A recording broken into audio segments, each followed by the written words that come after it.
Well, hey there guys, and welcome back. On this week's show, it's part 7 and hopefully the finale of our road grader build.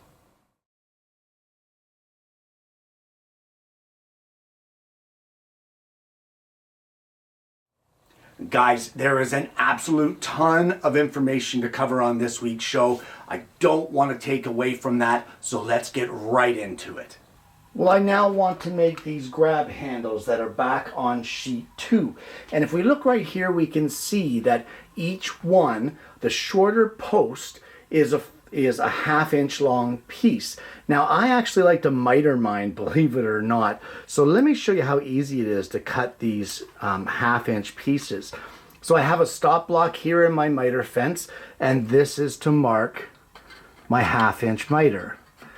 So I would just put it up against the stop block, and you can usually with the razor saw just one swift pull back, and there you go, that is now cut. We will now slide this cut piece back, and I have a mark there to mark the 1/2 inch. I will now go in the 90 degree, one gentle stroke back, and there you go, there is one set of 1/2 inch long mitered grab bars. So we still need to do the longer pieces, but we will do them the exact same way, making 4 of them 1 inch long and 4 of them 2 inches long.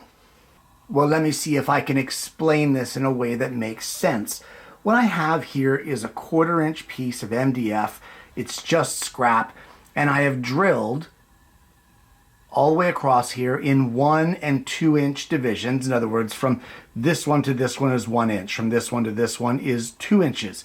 From this one to this one is 1 inch. This one to this one, 2 inches. You get the idea, because all of our rails are 1 inch apart and 2 inches apart for their posts that go into our engine block. Once I got all of those holes drilled equally across, I took it over to the table saw and I cut it so that it opened up the bottom of each hole. That way, if I install a dowel in here, a 3/32 dowel, I can have it so that it sits flush on the table, but it will hold my dowel in place. So let me just show you how this little jig works. We're just gonna clamp it here to a straight edge, and I'm going to I have a whole bunch of these 1/2 inch pieces all mitered at 45 degrees. And I'm gonna put 2 of them tight into our straight edge here on the back, and I'm going to rotate them until the miters are facing inward.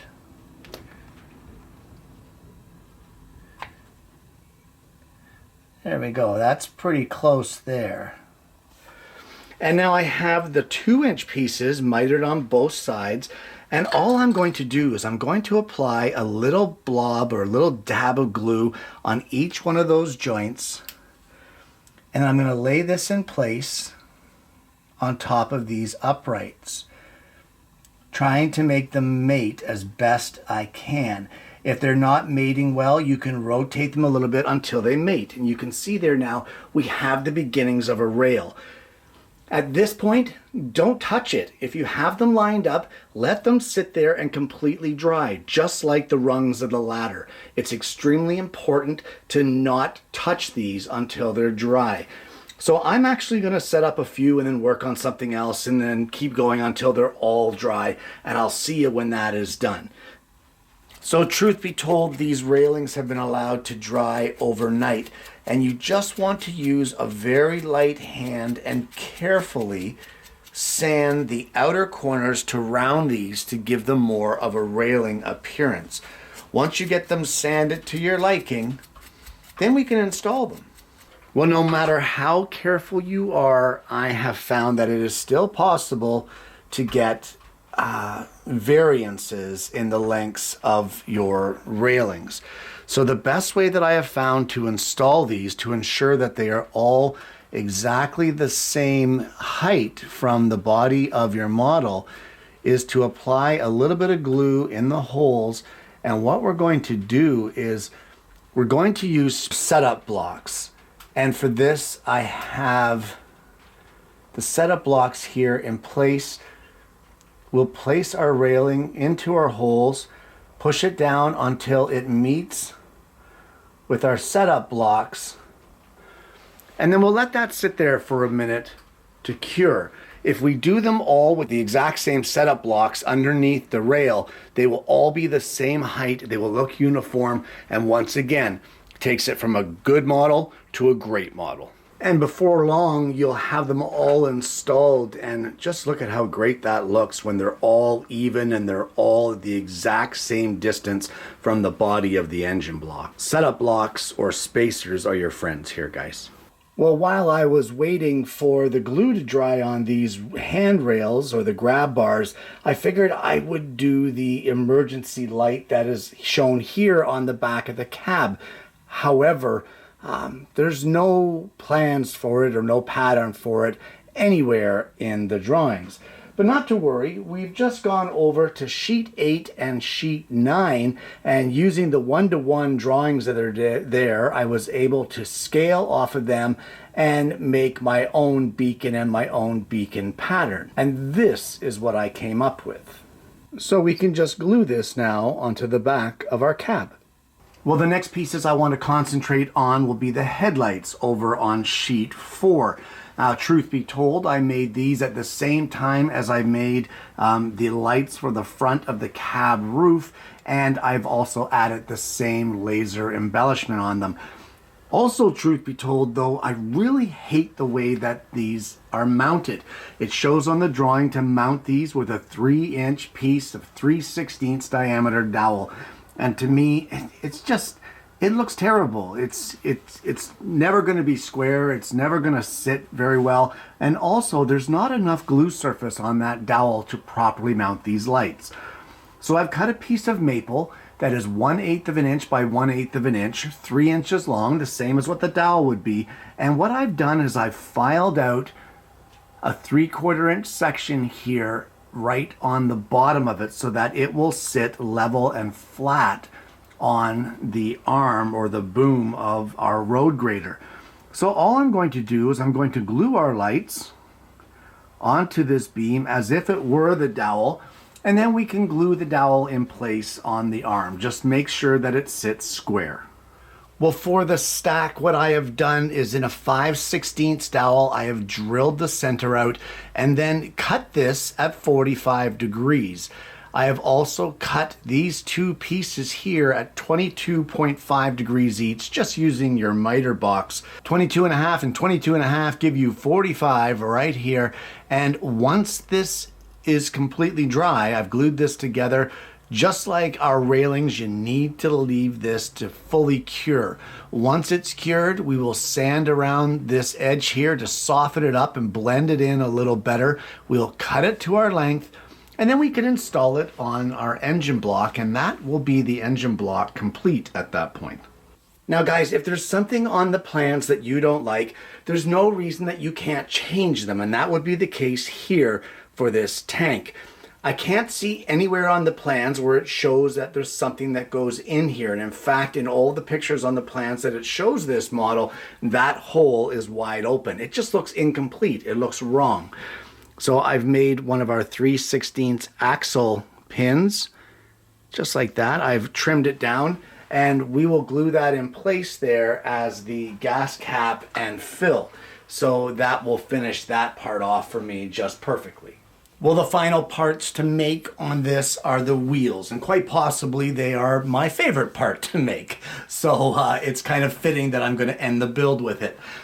Guys, what you need here, these are some large wheels on this project. Normally the wheels on a Toys and Joys toy or pattern are called highway wheels. They're 1 3/4 of an inch in diameter. These, however, are quite large. They're actually 3 5/8, and they are made up of 2 sections of 3/4 inch thick material that are laminated together. So they're actually 1.5 inches wide, very large wheels for a model. But what we're going to do here, we have 12. We have a total of 6 wheels that go onto this model. So we have 12 sections, 3/4 inches thick, 4 inches by 4 inches. And the very first thing that we're going to do is we're going to mark the center on one of our pieces, and we will set up our drill press so that the center of our chuck aligns with the exact center of our 4" by 4" piece. Okay, and once you get this set and you're happy with it and everything is tightened down, we are going to drill a 1/4" through hole in each one of our 12 pieces. And now, without changing any of your stop or your fence settings, replace the 1/4" bit with an 1.5" Forstner bit.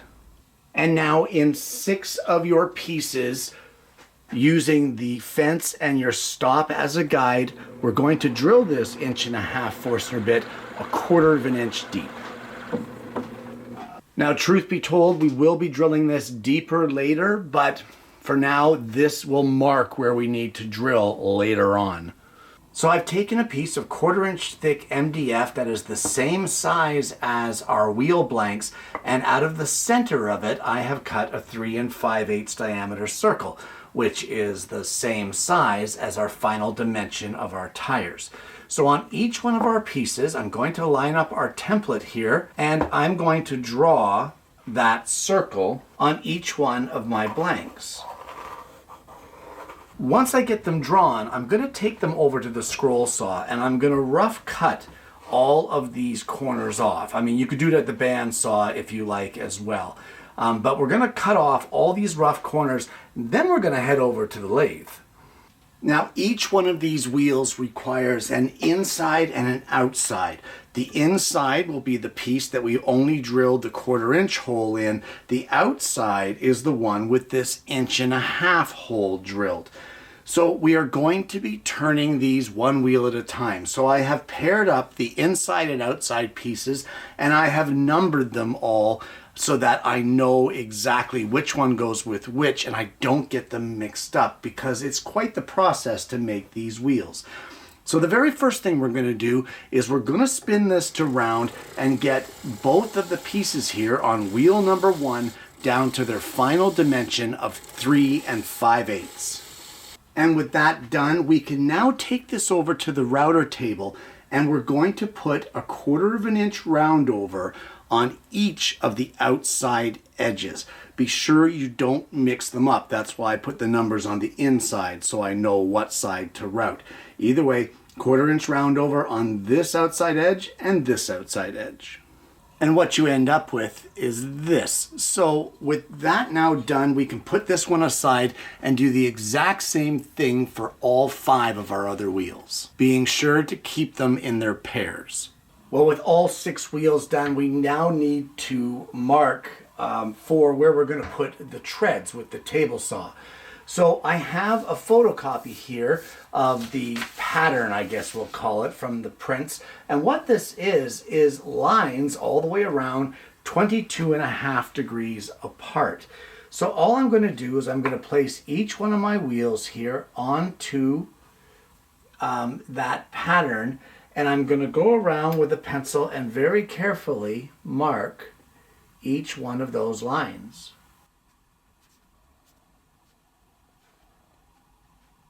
And we will do this on each one of our sections. Well, hopefully I can explain this in a way that you'll understand. What I have is I have my miter fence here. I've got it tilted to the right at 25 degrees. And we're going to be starting with the inside of our wheels. That's the one without this hub drilled out. So I have a sacrificial board here. I have a registry line that goes straight up and across and down the other side, 2 inches in from the edge of the board.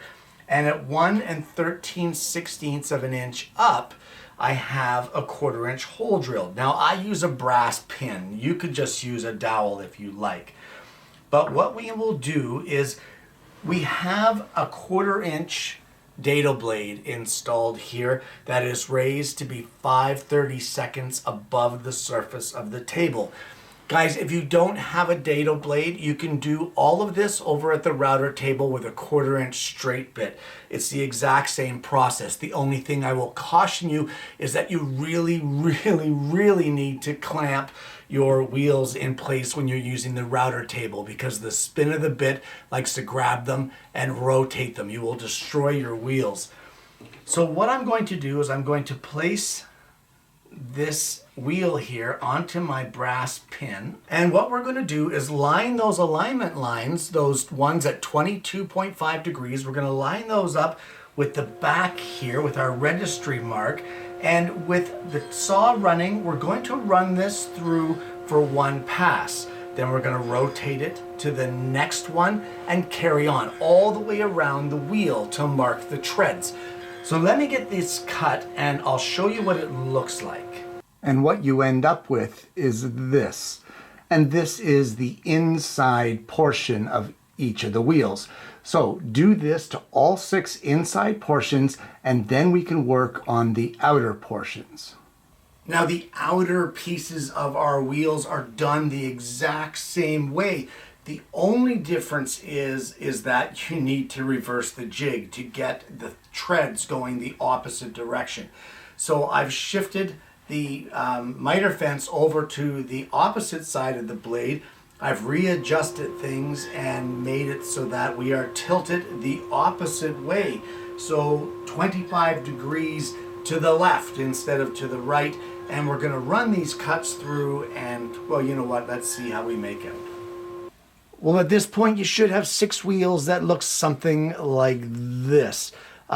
Be sure to pay attention to your numbers as to which halves go together. What we're going to do is, you can see here, there's a little bit of burring here from the cutting. We're just going to go around with a little piece of sandpaper and just make sure that we clean that up. We don't want to take any of the shape out of it, but just clean up those burrs. Once we get that done, we're going to glue these halves together so that their center holes line up and so that their treads are alternating, just like this, so that this space lines up with a solid spot, and then this space lines up with a solid spot. You get the idea. So glue all 6 of your wheels together. We're not even close to being done here, guys, but get them glued together. My suggestion is use either some kind of 1/4-inch pin or even a drill bit, or if you turn these on the lathe, use your Penman drill to help you with the alignment. It's really important that this lines up now.